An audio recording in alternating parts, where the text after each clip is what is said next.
I would like to talk to you and tell you the story about my little brother. He was 16 months younger than me. He disappeared in October of 1971 from Pasadena, Texas. My mom hadn't heard from him for several weeks, so she went over to his apartment. His car was parked at the apartment, and she got the manager to let her in, and it was just like he was coming back.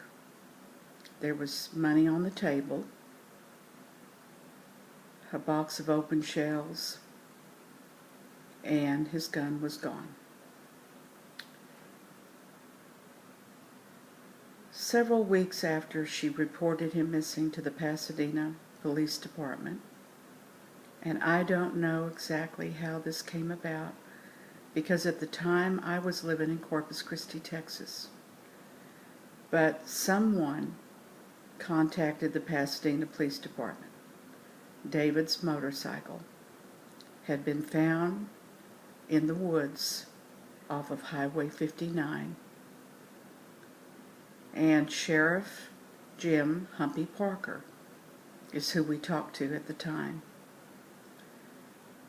He said a hunter came across David's motorcycle. It was actually in the Sam Houston National Forest, and it was just parked inside the woods where you wouldn't have been able to see it if you were traveling down Highway 59.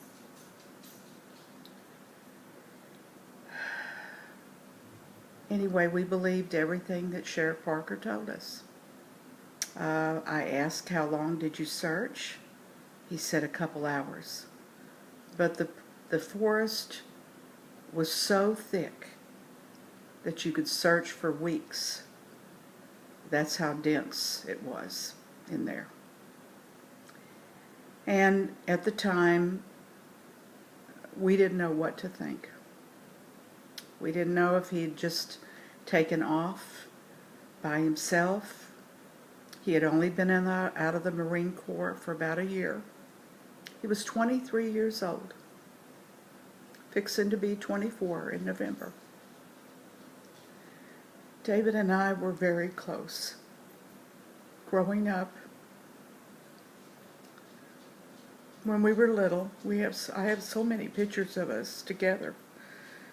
I don't have very many as we got older, but I'm sure a lot of people thought that maybe we were twins because we were the same height and everything, till he got to be about 12 years old, and then he left me. We did everything together. We grew up in Rockport, Texas. It's a coastal town.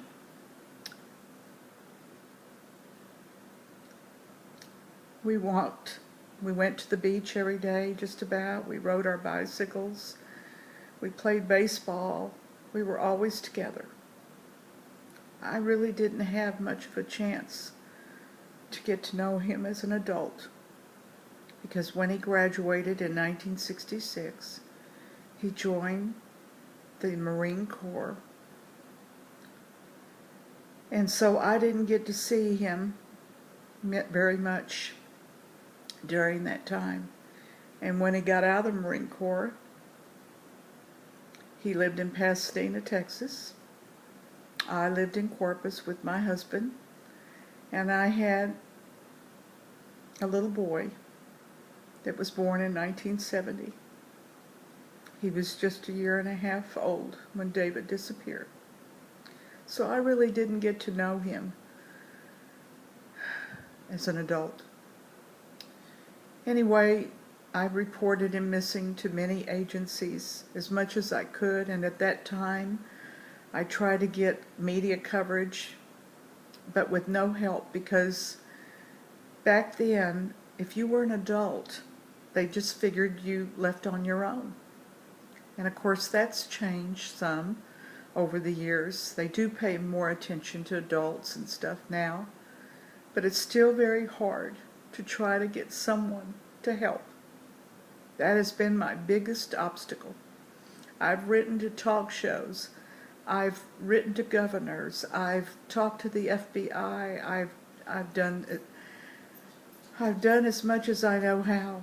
And in 1983, I found out that Sheriff Parker and his deputies had been stopping people at random, especially people on motorcycles along the Highway 59. They had been torturing individuals. They've been trying to get money out of them. They were involved in drugs and no telling what else. So when I found that out, it did not give me a good feeling.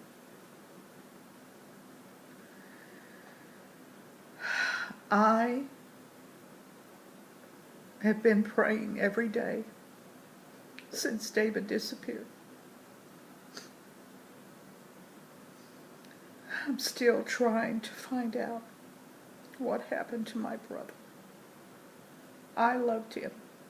I love him now. His life mattered. He was a good person. And I'm hoping that someone that sees this will be able to help me. I don't know what else I can do. I love my brother. My mother and dad died years ago. I have an older sister and an older brother. They didn't grow up with David.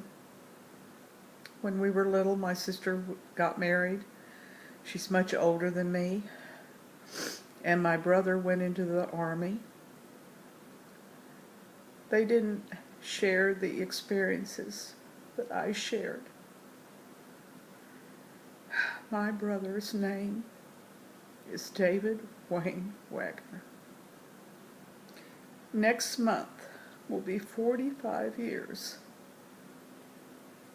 I've been searching to find answers about him. In November, he would be 69 years old.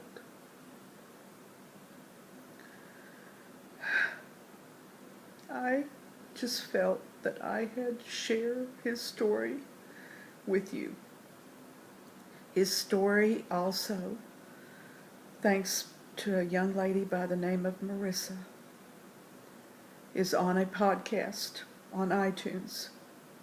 Or you can, and it's called The Vanished. My brother's podcast is episode 33, David Waggoner. You can also go to the website, The Vanished, and find the podcast. It's a little over an hour long, and it goes into more detail about my brother. I hope you'll share this, and if any of you know anyone that can help me. I did contact the Texas Rangers cold case recently. I had contacted them before, years ago, but they couldn't help at the time because the Pasadena Police Department had reopened my brother's case. And hopefully they can help me. Thank you for listening. God bless you.